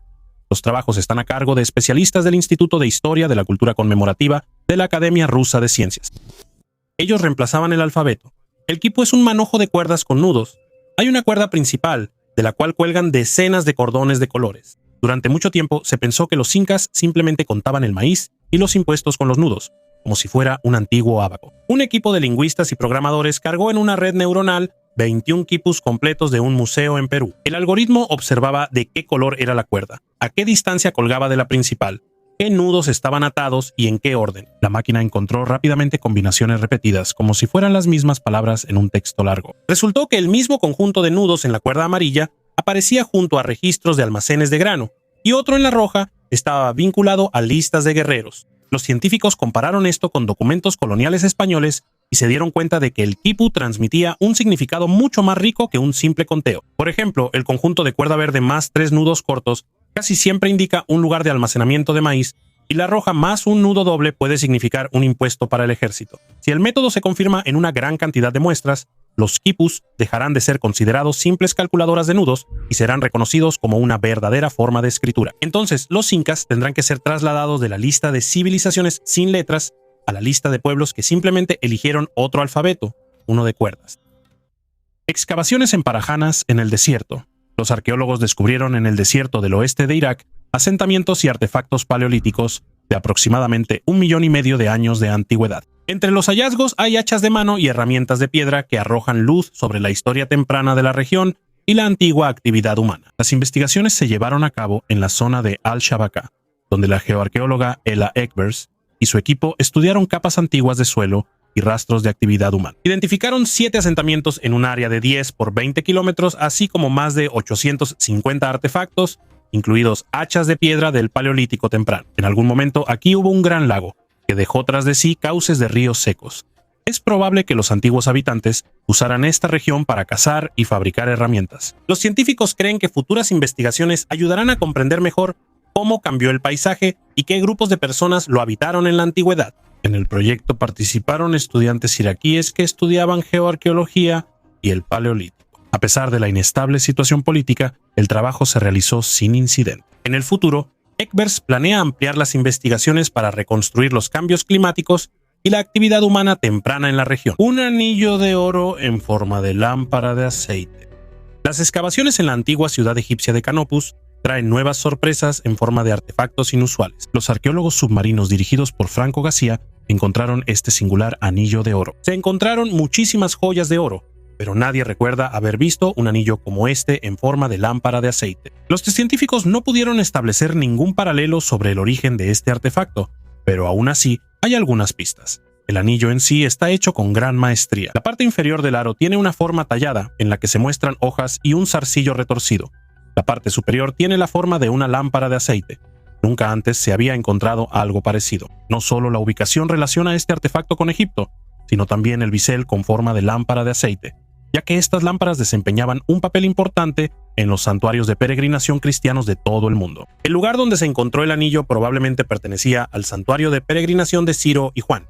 Aquí, el aceite tenía un significado muy importante. Sobre esto escribió Sofronio, visitante del santuario y luego patriarca de Jerusalén. Él afirmaba que las lámparas de aceite estaban colgadas del techo sobre las tumbas de los santos, y que el aceite de esas lámparas se usaba como medicina para curar a los enfermos. Durante las excavaciones en Canopus se encontraron numerosos objetos que indican la actividad de un taller. Por ejemplo, pedazos de hoja de oro, trozos cortos de alambre, cuentas sin perforar y lingotes. Como se sabe por los milagros coptos de San Mina, al santuario de los peregrinos Ciro y Juan se le añadió un taller para la fabricación de joyas de oro. Se puede suponer que el taller de oro existía a finales del siglo VI.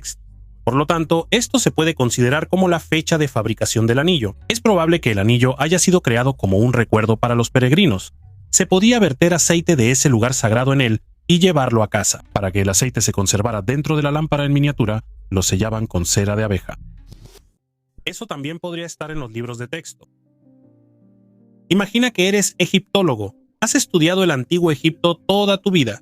Escribiste una disertación, das cursos en la universidad, has publicado varios libros y un día te ponen sobre la mesa nuevos resultados del análisis del suelo bajo la Esfinge. Hay rastros de erosión por agua, muy profunda, de esa que solo ocurre después de siglos de lluvias torrenciales. Lluvias así en Egipto solo ocurrieron por última vez hace entre 10 y 12,000 años. Eso significa que la Esfinge, si esto es cierto, es de 2 a 3 veces más antigua que todo lo que sabemos sobre la civilización egipcia. ¿Y qué vas a hacer con eso? La mayoría de los egiptólogos hicieron exactamente lo que probablemente tú mismo habrías hecho en su lugar.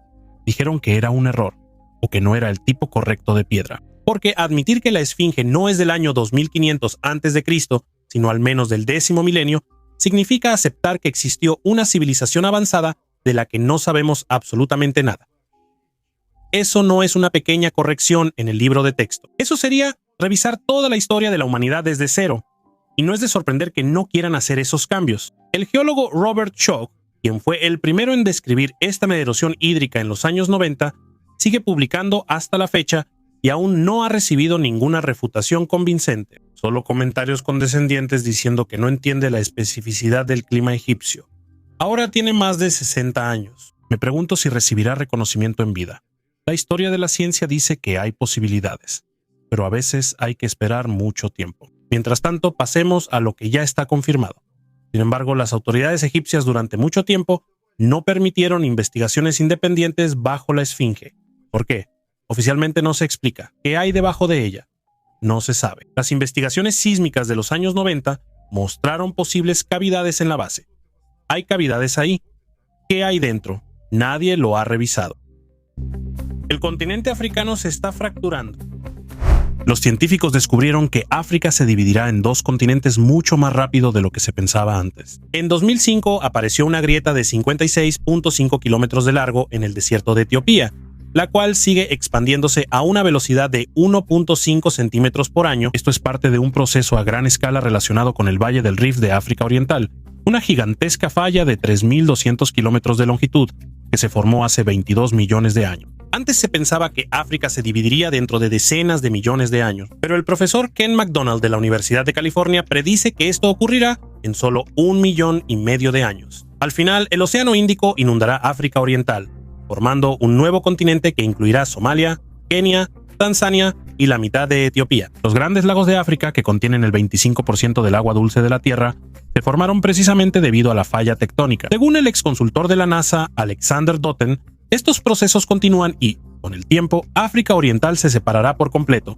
formando un nuevo océano. Con el tiempo, los datos satelitales y el escaneo sísmico confirman que la actividad volcánica en la región está aumentando. En 2018, las fuertes lluvias provocaron la formación de nuevas grietas en Kenia, y los habitantes locales sintieron temblores subterráneos. Los expertos también creen que Madagascar eventualmente se dividirá en dos islas. Aunque estos cambios no son perceptibles en la escala de la vida humana, los terremotos y las erupciones volcánicas serán cada vez más frecuentes, marcando el nacimiento de un nuevo continente. Cráneo del hombre hormiga, Catamarca, Argentina. Los obreros estaban cavando una zanja para una tubería de agua y se toparon con una serie de urnas funerarias. En una de ellas encontraron un cráneo humano de forma muy extraña, por lo que la prensa local lo llamó la cabeza del hombre hormiga. Es cierto que la forma es difícil de considerar como normal. La frente está extendida hacia adelante y la parte superior de la cabeza hacia atrás. El cráneo parece como si hubiera sido apretado en un tornillo de banco. La primera reacción de la gente, naturalmente, fue pensar en extraterrestres y genética, pero los arqueólogos rápidamente bajaron el tono. En estas tierras, entre los siglos XIII y XII, habitaron las culturas ciénaga y aguada, y ellos practicaban la deformación artificial del cráneo. Era sencillo, envolvían la cabeza del bebé con tela y la fijaban entre tablillas. Los huesos blandos cambiaban de forma poco a poco. Por supuesto, se preguntarán, ¿para qué? Y la respuesta es simple: belleza, pertenencia al grupo, estatus social. Todo igual que ahora. Tatuajes o modificaciones corporales. Cabe señalar que casi no hay pruebas de que estas prácticas sean perjudiciales para la salud. El cráneo de un niño es flexible, el cerebro crece, ocupando el espacio disponible. Por eso, la mayoría de los cráneos deformados no muestran signos de trauma ni de retraso en el desarrollo. También existe una explicación alternativa: la hidrocefalia, que es la acumulación de líquido. Heidi Dawson-Hobbs señaló esta posibilidad, pero en ese caso esperaríamos otros cambios: huesos adelgazados, asimetría. Un cráneo así es un buen ejemplo de por qué no debemos clasificar estos hallazgos inmediatamente como anomalías históricas. A veces, una forma extraña no es un mensaje de extraterrestres, sino un deseo muy humano de parecerse a los suyos. Restos de un humano de más de 1 millón de años de antigüedad. Arqueólogos descubrieron en la cueva española Cima del Elefante restos únicos de un antiguo humano que vivió hace aproximadamente 1.400.000 años. El fragmento de cráneo encontrado es el más antiguo jamás descubierto en Europa Occidental y representa una especie humana previamente desconocida para la ciencia. La parte del rostro encontrada, apodada Pink por los científicos en honor al grupo Pink Floyd, conserva la mejilla izquierda y la maxilar superior con dientes. Según los expertos, este antiguo humano era muy diferente de los habitantes posteriores de la región, conocidos como Homo antecesor. Por ejemplo, Pink tenía una forma de nariz más plana, que recordaba más bien al Homo erectus, la primera especie que salió de África hace aproximadamente 1.800.000 años. En aquellos tiempos, el clima de Europa era mucho más suave, y los valles en la zona de Cima del Elefante estaban cubiertos de densos bosques y habitados por hipopótamos, bisontes y ciervos. Una pulsera que no debería existir. En 2008, en la cueva de Denisova en Altai, se encontraron fragmentos de una pulsera. La cueva de Denisova es un lugar en las montañas de Altai, en Siberia, donde hace varias decenas de miles de años se cruzaron los caminos de 3 diferentes tipos de humanos al mismo tiempo: denisovanos, neandertales y nuestros antepasados directos. Imagina, 3 tipos diferentes de humanos viviendo en una misma región. A veces se encuentran, a veces pelean, a veces tienen hijos juntos. Suena como la trama de una novela de ciencia ficción o de un videojuego, pero no es ciencia ficción ni una invención. Eso es literalmente lo que sucedía en Altai hace muchos años. Vivían como vecinos, a veces peleaban, a veces comerciaban e incluso tenían hijos juntos. Todo esto está comprobado por análisis de ADN de muestras reales. La ciencia logró lo que antes parecía imposible. Reconstruyó las relaciones entre las especies humanas. En 2010, los científicos compararon por primera vez el ADN de los humanos modernos con el ADN extraído de los huesos de los denisovanos y neandertales, y descubrieron que estas secuencias están presentes en los genomas de las personas vivas en este momento. Tú mismo muy probablemente tienes varios puntos porcentuales de ADN neandertal. Esto no es una metáfora ni una imagen poética. Es literalmente un hecho que se puede comprobar haciéndose un análisis en el laboratorio genético más cercano. No solo estudiamos a estas personas desde lejos. En el sentido más literal, somos sus descendientes, con fragmentos de su ADN viviendo dentro de nosotros en este mismo momento. Una parte de las personas que viven hoy en día llevan en sí varios % de ADN denisovano, y simplemente no lo saben. La pulsera les pertenecía precisamente a ellos, a los denisovanos. El verde del clorita es un mineral semiprecioso de tono verdoso que había que encontrar, extraer y trabajar, pulido de tal manera que en un día soleado refleja la luz y junto a la fogata nocturna brilla con un profundo color esmeralda. Es una cosa hermosa. La antigüedad del hallazgo es de 50.000 años. Eso ya de por sí es increíble. En la escuela nos dijeron que la edad de piedra era solo garrotes y cuevas. Pero aquí vemos una joya. Esto ya es estética, lo que indica que el denisovano quería verse bien. Es una necesidad que por alguna razón estamos acostumbrados a considerar exclusivamente moderna. Pero cuando los científicos miraron el agujero del brazalete bajo el microscopio, la historia cambió por completo. El agujero está perforado, perfectamente recto, con paredes lisas. Imagina que intentas perforar una piedra dura sin ninguna herramienta metálica. Solo tienes otra piedra, un hueso o madera. Trabajas con las manos, giras la herramienta manualmente, tratando de mantener una velocidad constante. Te saldrá algo irregular, con bordes desgarrados y desviaciones. Es imposible mantener la velocidad y la dirección constantes a mano, pero aquí vemos agujeros absolutamente rectos. Eso es precisamente lo que sorprende a los investigadores. Si lo perforaras a mano, las paredes del agujero serían irregulares, con rayones característicos y desviaciones.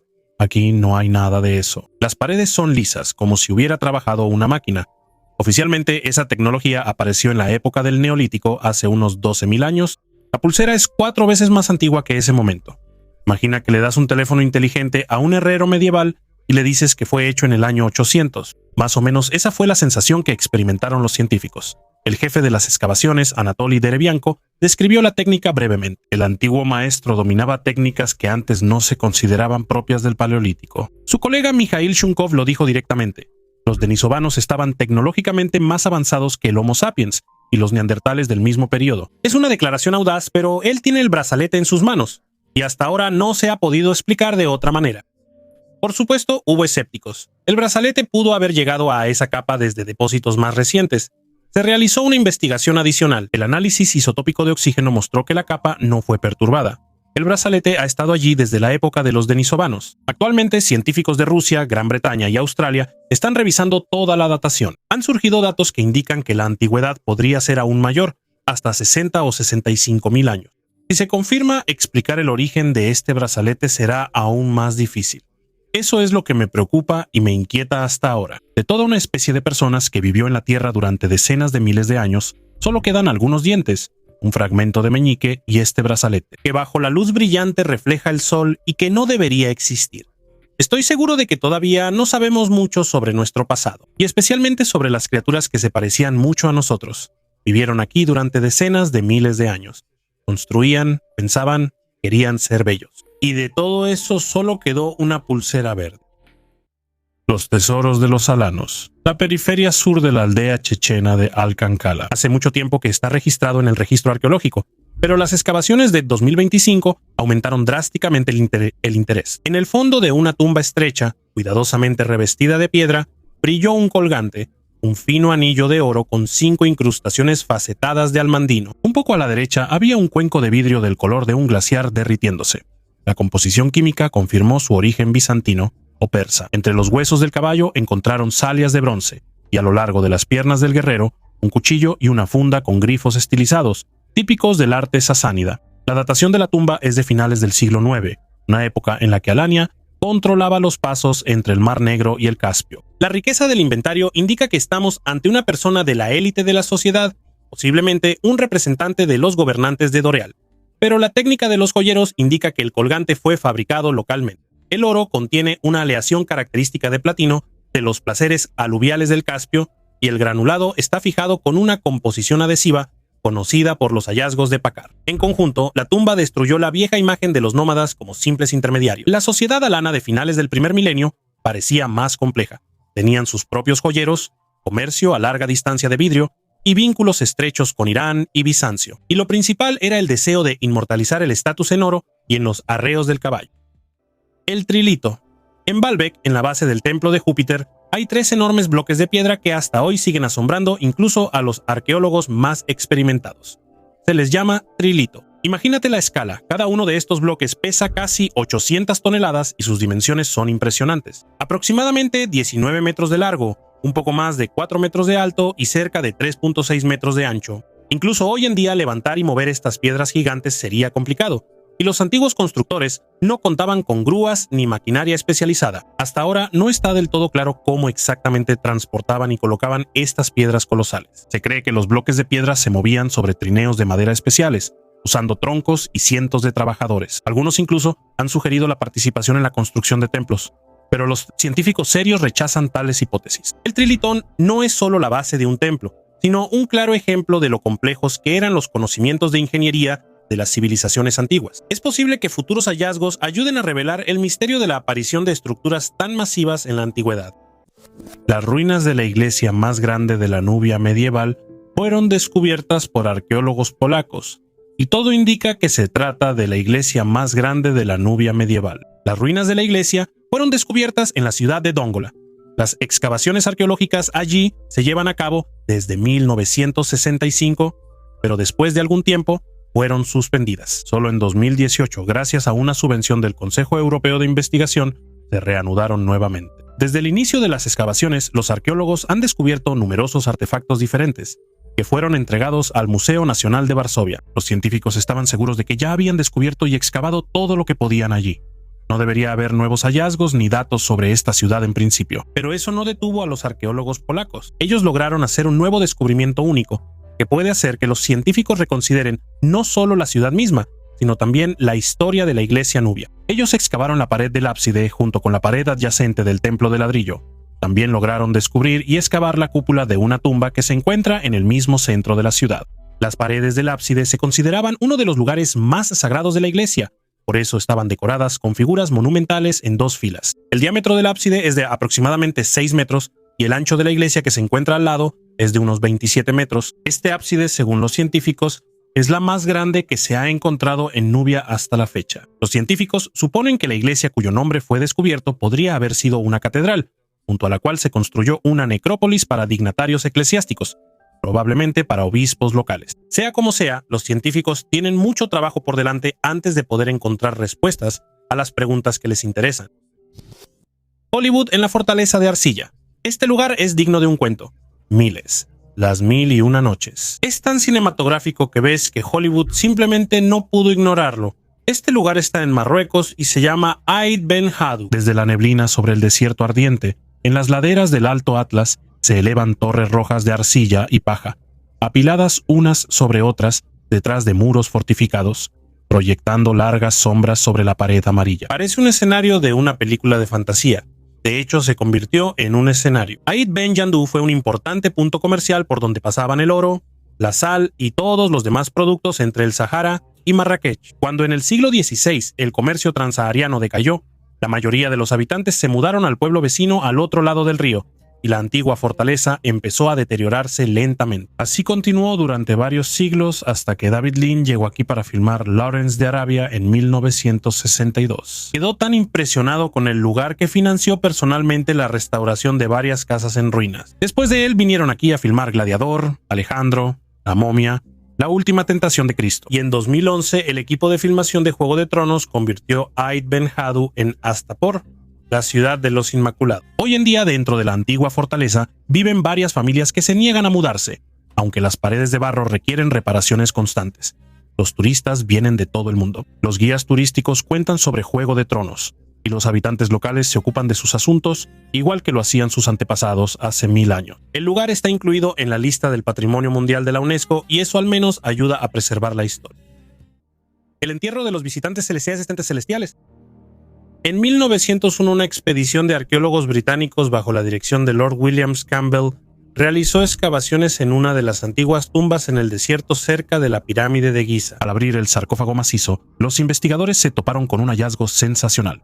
Dentro había una momia que se diferenciaba significativamente de todos los restos conocidos del antiguo Egipto. La altura de la criatura superaba los 2.5 metros y su cráneo era inusualmente alargado y estrecho, recordando las imágenes de los dioses en las paredes de los templos egipcios. Los huesos resultaron ser significativamente más densos que los huesos humanos, y su estructura indicaba una mayor resistencia, como si estuvieran destinados para vivir en otras condiciones. Lo más extraño es que en el cuerpo no había ninguna señal de embalsamamiento ni de apertura del cuerpo, pero se conservó perfectamente, como si hubiera estado en éxtasis. En el sarcófago, los arqueólogos encontraron grabados que mencionaban a un mensajero de las estrellas que llegó en tiempos de los faraones. Los jeroglíficos insinuaban la existencia de seres que descendieron del cielo y enseñaron a los antiguos egipcios arquitectura y astronomía. Algunos símbolos se parecían a mapas estelares, y en las paredes interiores de la tumba estaban representados objetos voladores con forma de disco. Este hallazgo dio origen a muchas teorías, desde historias alternativas sobre la conexión de Egipto con civilizaciones extraterrestres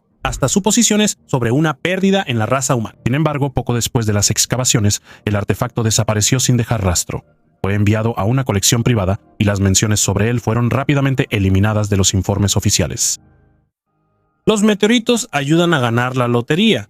En 2015, un brillante meteoro cruzó el cielo sobre Conchanburé, en Tailandia, iluminando el cielo con destellos verdes y naranjas. Desde entonces, se rumora que sus fragmentos se dispersaron por los alrededores. En realidad, los meteoros han visitado Tailandia varias veces en los últimos años, dejando a la gente piedras negras a las que se les atribuye un poder mágico. La historia más conocida proviene de la provincia de Phra Thong. Una pareja de Siripubadón encontró en una plantación de palmas unas extrañas rocas que pesaban hasta 20 kilos. Por la noche, un rayo cayó en el jardín y por la mañana, la pareja vio hoyos ardientes y en ellos fragmentos misteriosos. Al llevarse el regalo del cielo a casa, pronto sintieron un aumento de energía y notaron que discutían menos. Los vecinos curiosos notaron patrones inusuales en la superficie de las piedras, creyendo que eran números de la suerte para la lotería. En Tailandia, esto es una afición popular. Aunque no obtuvieron un gran premio, su fe en las propiedades especiales solo se fortaleció. Ahora la gente suele visitar a los dueños para llenarse de energía cósmica, y algunos incluso piensan en ganar dinero con este tipo de reliquias. Este culto a las piedras celestiales muestra cómo los fenómenos naturales pueden convertirse en un fenómeno místico, reflejando el anhelo de milagros y el deseo de acercarse a los misterios del cosmos. La sociedad matriarcal de Zat al-Hoyuk parecía una colmena caótica de casas de barro, pero el análisis de ADN de 131 esqueletos puso todo en su lugar. Debajo de los pisos de las viviendas vecinas enterraban a los familiares estrictamente por la línea materna: abuela, madre, hija, una sepultura o dos habitaciones contiguas. Los hombres, en cambio, estaban ubicados sin un esquema claro. Resulta que el centro de la organización social de esta ciudad neolítica eran las mujeres, y la sangre se transmitía por la línea femenina. Especialmente elocuentes son las ofrendas: pequeñas cuentas de conchas, lapislázuli de las montañas de Afganistán, figurillas en miniatura de la diosa madre. Todo esto se coloca no a los adultos, sino a las bebés. Las riquezas funerarias parecen anticipar el futuro papel de dueña de la casa, mientras que los niños reciben un mínimo de adornos. Incluso la disposición de los barrios insinúa un eje femenino. Las casas se agrupan en tríos, formando clústeres alrededor de los hogares, donde las paredes están decoradas con escenas de caza. Pero el lugar central lo ocupan siluetas femeninas con caderas acentuadas, símbolo de abundancia. A Zat al-Hoyuk a menudo se le llamaba igualitario, ya que todos tenían viviendas iguales, lo que supuestamente significaba igualdad. La genética muestra un matiz. Sí, casi no hay clases sociales, pero el verdadero poder son los lazos de parentesco, y quien los dirige es el clan materno. El pan del antiguo Egipto, cuya antigüedad se estima entre 3.369 y 3.406 años, fue encontrado en la tumba de un arquitecto que sirvió al faraón Amenhotep III. Este pan es un ejemplo sorprendente de la conservación de alimentos gracias a las avanzadas tecnologías de momificación utilizadas por los antiguos egipcios. Los egipcios momificaban no solo los cuerpos, sino también la comida, que se creía que los difuntos podían usar en la vida después de la muerte. El proceso incluía tratar los alimentos con sal, secarlos lentamente, envolverlos y cubrirlos con resina para protegerlos de la descomposición. Los panes encontrados tienen marcas de textura y forma características, lo que confirma su origen y su papel en los rituales. El pan es un elemento simbólico y práctico en la preparación para la vida después de la muerte, reflejando la profunda creencia de los egipcios de que en el más allá necesitarían todo lo que tenían en la vida terrenal.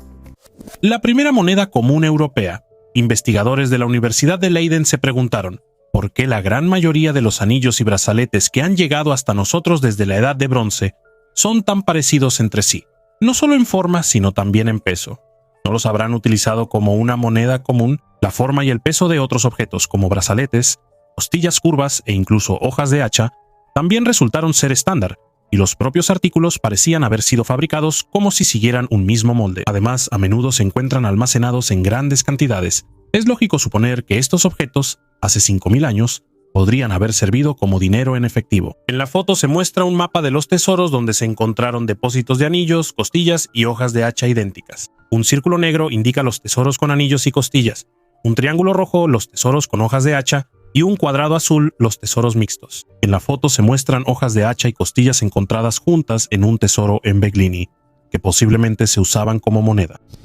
Nuevos hallazgos en Egipto. Ya que estamos en Egipto, aquí va otra historia, y es importante no tanto por lo que encontraron, sino por cómo lo encontraron. Buto Hotel El Farami, la colina de los faraones al norte del delta del Nilo, un lugar con una historia de 6.000 años. Aquí estuvo uno de los principales centros religiosos del Egipto predinástico. Aquí veneraban a la diosa cobra Wadiet, la protectora del Bajo Egipto, esa misma cobra que el faraón llevaba en su corona. El problema de Buto es que este lugar es casi imposible de excavar con métodos convencionales. Durante 6.000 años, nuevos edificios se construyeron sobre los antiguos. Se formó una especie de superposición de depósitos culturales, anegada por aguas subterráneas. Y clavar la pala significa no saber en qué capa vas a caer ni qué podrías destruir. Los científicos egipcios decidieron no excavar a ciegas. Primero quisieron ver qué había ahí en general. Usaron satélites y equipo especial que escanea la Tierra como un rayo X y muestra objetos ocultos sin tocar el suelo. La imagen resultó clara. A varios metros de profundidad hay un edificio de aproximadamente 25 por 25 metros. Entonces, hicieron una pequeña excavación de prueba en un lugar específico y vieron exactamente lo que esperaban: muros de ladrillo, amuletos y objetos rituales. Por los hallazgos, dataron el edificio aproximadamente en el siglo VII antes de nuestra era. Lo principal aquí no es el hallazgo en sí, sino que ahora se puede hacer un mapa de todo lo que hay bajo Buto antes de siquiera tocar la tierra. No excavamos y miramos, sino que miramos y luego decidimos dónde excavar. Y eso lo cambia todo porque bajo el delta del Nilo hay miles de lugares así, la mayoría de los cuales se están destruyendo ahora mismo por el aumento del nivel freático y la construcción. Un templo que canta bajo tierra. Imagina que bajas 3 pisos bajo tierra maltesa al vestíbulo de Hal Saflieni. Los pasillos fueron excavados hace 5.000 años, pero la verdadera magia está en la sala del oráculo. Un susurro se convierte en un zumbido, y una voz masculina grave en una frecuencia de unos 111 Hz hace que las paredes vibren tanto que el pecho tiembla. Los científicos lo comprobaron. Es la resonancia uniforme del cuerpo humano. 1 minuto y medio y tienes la sensación de que el sonido viene desde dentro de tus huesos. En otoño de 2024, unos acústicos italianos iluminaron el templo con un escáner láser y encontraron otra cavidad detrás de una entrada sellada. Esa también resuena en los mismos 111 Hz. Resulta que los antiguos maestros tallaron intencionalmente toda una cadena de habitaciones acústicas. El sacerdote dice que con una sola palabra, las vibraciones recorrían todo el hipogeo, poniendo a los presentes en un ligero trance. Para el ritual no se necesita mejor tecnología. Por ahora no limpian la cámara, temen que se derrumben las bóvedas, pero planean introducir una sonda con un micrófono delgado. Si ahí se encuentra algo más que piedra, estatuillas, vasijas, tal vez huesos, quedará claro que no era solo una cripta, sino un laboratorio de sonido antiguo. Por ahora, bajo una tranquila calle turística, vive el altavoz más antiguo del planeta, construido hace 5.000 años y que aún funciona sin una sola grieta. Solo hay una pregunta: ¿cómo pudieron las personas hace 5.000 años calcular con tanta precisión la acústica que necesitaban en la cueva? El barco de Tutankamón. Dentro de la tumba KV-62, entre máscaras de oro y tronos, había un objeto que los egiptólogos llamaron de inmediato el yate para la eternidad. Frente a ustedes hay un barco de alabastro, una caja cuya longitud es apenas mayor que la palma de la mano. El casco está curvado como una media luna. La proa y la popa son cabezas de cabras montesas con cuernos incrustados. En la cubierta hay un pequeño templo con columnas, papiros y mini santuarios. Según la creencia, ahí descansaba el Ka del joven faraón. El material es alabastro egipcio de calcita, transparente como miel derretida. Bajo la luz de una linterna, la luz lo atraviesa y toda la estructura parece estar iluminada desde adentro. Los detalles están unidos con pasadores, y las finas líneas del dibujo están hechas con resina y pigmento, para que incluso en la oscuridad total de la tumba, el diseño no se desvanezca. En los costados están los cartuchos de Tutankamón, protegidos por los símbolos de Anubis y Horus. ¿Para qué sirve un barquito tan lujoso? Los egipcios creían que después de la muerte, el faraón subía a la barca solar y navegaba por las aguas oscuras del inframundo para volver a salir por el este junto con Ra. Y el modelo de alabastro es una copia de bolsillo de esa barca. Es como un boleto para un crucero en el más allá. La piedra es resistente. La caja sobrevivió 3000 años. La arena y los intentos de los saqueadores casi no la han desgastado. En el Museo de El Cairo todavía aparece un barco de juguete, listo para partir hacia la eternidad. El tesoro de monedas de los reyes del Bósforo. Durante las excavaciones realizadas por el Instituto de Arqueología de la Academia de Ciencias de Rusia, se descubrió un tesoro de 80 estáteros de cobre. El hallazgo data del siglo VI de nuestra era y pertenece al período del gobierno de los reyes del Bósforo. Los arqueólogos ya llevan 3 temporadas realizando excavaciones en la capa arqueológica del período bizantino en la antigua ciudad de Fonogoria. Las monedas se encontraban en una vieja ánfora rota, colocada en un hoyo y ligeramente cubierta con tierra. Y según los científicos, el lugar donde se encontraba el escondite indica circunstancias extraordinarias que obligaron al dueño de las monedas a ocultarlas. Lo más probable es que la causa haya sido un ataque repentino de enemigos, presumiblemente turcos o hunos. El hecho de que las monedas se hayan conservado así hasta nuestros días indica que la persona que las enterró no pudo regresar por ellas. Lo más probable es que su destino haya sido trágico, y este hallazgo muestra cómo eventos de tal magnitud como la conquista de una región se reflejan en la vida de personas concretas. Un tesoro de joyas de oro. Los arqueólogos, al investigar el complejo de templos de Karnak en Luxor, descubrieron un antiguo recipiente lleno de joyas de oro, cuentas y estatuillas de dioses egipcios. Según las estimaciones de los expertos, el hallazgo data de la dinastía 26 de Egipto y tiene una antigüedad de aproximadamente 2600 años. Las joyas en el antiguo Egipto no eran simplemente objetos de lujo, se consideraban amuletos mágicos que protegían a su dueño del mal y de las enfermedades. Desempeñaban un papel importante no solo en la vida, sino también en el más allá, proporcionando protección para la eternidad. Entre los artefactos destacan especialmente las estatuillas del dios Amón, la diosa Mut y su hijo Yonsu.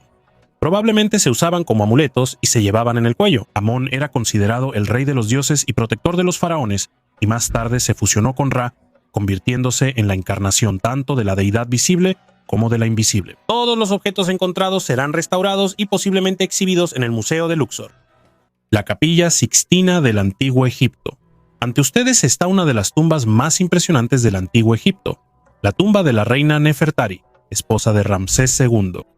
Tiene más de 3200 años y a menudo se le llama la Capilla Sixtina de Egipto debido a sus increíbles pinturas murales. A diferencia de muchas otras tumbas, esta impresiona no solo por su tamaño, sino también por sus colores vivos, casi intactos. En las paredes hay escenas del libro de los muertos, imágenes de dioses y la propia Nefertari, que va hacia el más allá. Los egipcios creían que esas pinturas ayudarían a la difunta a superar las pruebas y alcanzar la vida eterna. El nivel de detalle es impresionante. Líneas finas, patrones complejos, colores vivos. Todo esto hace que la tumba sea una verdadera obra maestra. Desafortunadamente, muchas partes de las paredes fueron dañadas por el tiempo, pero los restauradores lograron preservar su grandeza. Hoy en día, esta tumba es considerada una de las más hermosas del Valle de las Reinas y una verdadera ventana al mundo del arte del Antiguo Egipto. ¿Sí existió? Hasta hace poco, los científicos creían que el grandioso proyecto de construcción de la capital de Asiria, Dur-Sharrukin, quedó inconcluso tras la muerte del rey Sargón II. Sin embargo, nuevas investigaciones geofísicas demuestran lo contrario. La ciudad fue terminada y funcionaba activamente. Los arqueólogos utilizaron el método de magnetometría, con el cual lograron descubrir los restos de una impresionante villa de 127 habitaciones, probables jardines reales y puertas de agua, así como otras grandes construcciones. Todos estos hallazgos indican que, más allá del palacio principal, Arsabad era un centro próspero. Concebida por el propio Sargón II en el año 713 a.C.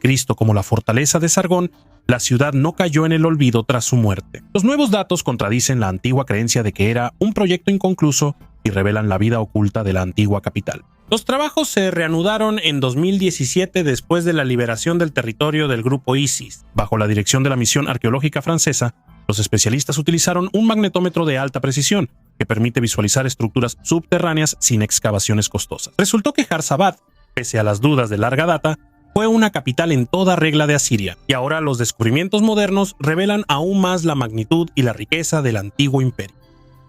Un dibujo que se puede ver desde el mar. Todos conocen las líneas de Nazca, pero pocos saben que, a unos 200 kilómetros al noroeste de ellas, en la ladera de una colina en la bahía de Pisco, se encuentra lo que llaman el Candelabro de Paracas, y a diferencia de las líneas de Nazca, no necesitas verlo desde un avión. Se puede ver desde el mar a una distancia de 20 kilómetros. La figura tiene una altura de 181 metros. El dibujo está excavado en el suelo a una profundidad de 60 centímetros, y los bordes están rodeados de piedras. Por su forma, recuerda a un tridente con 3 puntas. De ahí su nombre. Algunos investigadores ven en él el bastón del dios Viracocha, un personaje mitológico de Sudamérica relacionado con los rayos y la creación del mundo. Otros dicen que es un cactus. Otros más creen que son plantas que los chamanes locales usaban en rituales. Un investigador con mucha imaginación sugirió que el dibujo servía como una señal de navegación para los marineros que iban a California por plantas rituales, y lo usaban para encontrar el camino de regreso a casa. Esta versión tiene tantas pruebas como cualquier otra, es decir, ninguna. Algunos investigadores encontraron una mención del Candelabro de Paracas en la antigua epopeya india Ramayana, escrita hace más de 2000 años. Ahí se dice que el ejército que partió hacia el este desde la India debía avanzar hasta ver un pilar de palma de 3 hojas, visible desde el mar, un punto de referencia oriental establecido por seres celestiales. Si es una coincidencia o no, decídelo tú mismo. Pero si realmente se trata del Candelabro de Paracas, entonces resulta que ya se conocía en el otro extremo del planeta hace 2000 años. Cerca del candelabro se encontró cerámica datada aproximadamente en el año 200 antes de nuestra era, que probablemente fue dejada por la gente de la cultura Paracas. Pero hasta ahora no hay pruebas directas de que hayan sido ellos quienes crearon el candelabro. Un misterio aparte es que el dibujo casi no ha cambiado durante milenios, aunque no está en un desierto seco como las líneas de Nazca, sino en la costa húmeda con nieblas y viento oceánico. Nadie sabe por qué se ha conservado tan bien. Un escándalo que no ha terminado. La última historia de hoy y sinceramente la más incómoda. No porque los hechos sean ambiguos, sino porque no tiene un buen final. No termina con que la ciencia haya reconocido algo o que la verdad haya triunfado. Termina con puntos suspensivos. El monte Gunung Padang en Java Occidental, Indonesia. Los lugareños la consideraban sagrada desde hace siglos. Transmitían de generación en generación que aquí había algo importante. En la cima hay filas de columnas de basalto. La versión oficial es que es roca volcánica. La naturaleza sabe crear formas regulares. Nada especial. En 2023, un grupo de geofísicos indonesios realizó un escaneo de radar de la montaña. Es algo parecido a una radiografía, pero para la Tierra, y bajo la superficie encontraron estructuras hechas por el hombre. Varias capas de construcción. La datación de la más profunda es de 25.000 años. Eso es el doble de antiguo que Göbekli Tepe y 5 veces más antiguo que las pirámides. Si esto es cierto, sería la estructura hecha por el hombre más antigua en la historia de la humanidad. Publicaron esto en una revista seria. Después de eso comenzó un escándalo. Otros científicos desmenuzaron el artículo. Encontraron problemas reales con la metodología. Parte de las estructuras hechas por el hombre probablemente son de origen natural. Las muestras para la datación podrían haber estado contaminadas. En el año 2024, la revista retiró el artículo. Y aquí lo interesante no es que retiraron el artículo, sino lo que pasó después. La montaña no desapareció. Las excavaciones continúan. Nuevos equipos independientes siguen registrando anomalías bajo la superficie. Nadie menciona ya la cifra de 25.000 años. Pero hay algo ahí. Mi posición honesta es la siguiente. No sé qué hay bajo esa montaña. Tal vez el primer equipo se equivocó. Eso pasa. La ciencia es así. Tal vez realmente haya algo increíble ahí. Y simplemente aún no podemos probarlo con certeza. Pero esto sí lo sé con seguridad. Después de que retiraron el artículo, hubo muchos menos interesados en estudiar este lugar seriamente. Por la reputación, por la carrera, porque nadie quiere ser ese científico que creyó en la pirámide de Indonesia. Y por eso, por el miedo humano a equivocarse, un lugar potencialmente crucial en la historia de la humanidad está ahí, esperando. La montaña puede esperar. No tiene ninguna prisa. ¿Y sabes qué es lo que más me llama la atención de esto? Los habitantes locales durante siglos decían que esta montaña era especial. Generación tras generación transmitieron ese conocimiento. Exactamente como los habitantes de Bloxham transmitían la historia de los túneles. Exactamente como Gedron hablaba durante 30 años. Quizás esa sea la lección más importante del mundo entero. Las personas que viven cerca de algo a veces saben más sobre eso que los científicos que vienen por una semana con su equipo. En el siguiente video habrá algunas historias más de las que la ciencia oficial prefiere no hablar en voz alta. Habrá algo que te pondrá los pelos de punta, lo prometo. Suscríbete para no perdértelo y asegúrate de activar las notificaciones. De lo contrario, YouTube simplemente no te mostrará el siguiente video. Y escribe en los comentarios cuál de las 9 historias de hoy te impactó más.